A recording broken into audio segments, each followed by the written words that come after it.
enwere onye ha na-achọ bụrụ Ebuka Obi. Ha achọ ka Zion Ministry ka ọ break ya down by all means. Igwe maka Ebuka Obi, ha sị na Ebuka Obi dịrị gị. Igwe maka Zion Ministry, ha sị na a na-akwụ gị ụgwọ. Enwere onye ha na-achọ bụrụ Ebuka Obi ka a bring ya down by all means. By all means. Ụmụ nwaanyị niile nọcha obodo oyibo ma ndị dị ọcha ma ndị dị oji na-ekwu against Zion Ministry na-asị nwaanyị na Ebuka Obi ekwu okwu mgbe Ogechi Njaka na-ekwu okwu. Ebuka Obi dịrị Ogechi Njaka. Nke a na-ekwu Ebuka Obi dịrị m ya. Mgbe Tinubu na-azọ ọchịchị enweghị ndị na-asọpọt ya when ndị against him. Mgbe Peter Obi na-azọ ọchịchị enweghị ndị si na Peter Obi aghachi when ndị sọpọtụrụ ya. Ọ Peter Obi dịrị ndị ahụ. Most of all these ministers, reverends, people now support or reverend will support ba. Oh, mind you, all the footballers club anywhere. Ndeni na club ha man na support ha. On the na ball will support ba. Yes, on the na ball. The video gwa ndị mmadụ support bịa.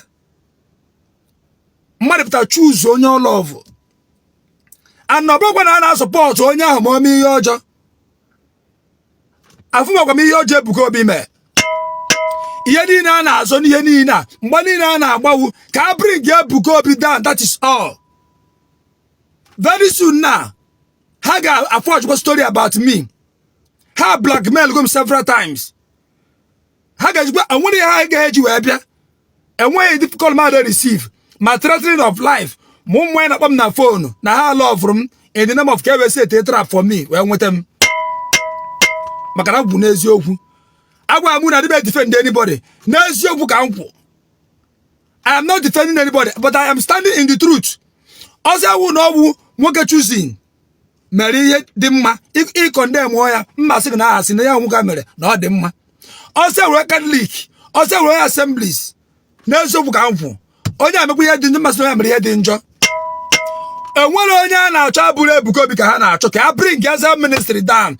Maka somehow feel go that na Ebuka Obi anarago ha members ha. Then ndị ọgbanje, ndị ohu mmiri, ndị ọkọt, ndị lesbian, ndị homosexual, ma ndị bi obodo oyibo, ma ndị na control di ha, ma ndị chu di ha, ma ndị akwụna. Ebuka Obi ji ezigbo break ha down. Her job is the crew. When I try to bring her down. Not more than alpha, under them all these things. Ndi lesbian, ndi homosexual, ndi ashawo, ndori. Magana Ebuka Obi Jesus when I break her down. You when I was here. So have any put Ebuka Obi. Also go on your dibia. Put Ebuka Obi. How can support the dibia? All you want to put Ebuka Obi. How can support Onya? So that Ebuka Obi can Jesus when I break all their evil deed. Also na afia na some people no ebe na ha no ma ndị nwe power ma ndị nwe power ma ndị fi na ha nwere power political power or they are about ya do ya anya na ndị a ji agenda abịa. Yes, ana achọ ka bring your Christendom down. Hana achọ ka bring ya kposa Christianity down. O wata ka plan ebela o wata ka kpabara ike ha achọ isikwesi true. Ebuka Obi si Ebuka Obi asị ho wee bata. Ogwa nkwu today Mike Ania ọ ga-adume ọgwa na ije ụwa. Ebuka Obi gwa ka na-achọ ka bring ya down. Zion Ministry ka na-achọ bring down nothing else and Christians. Ọgwa na ije ụwa.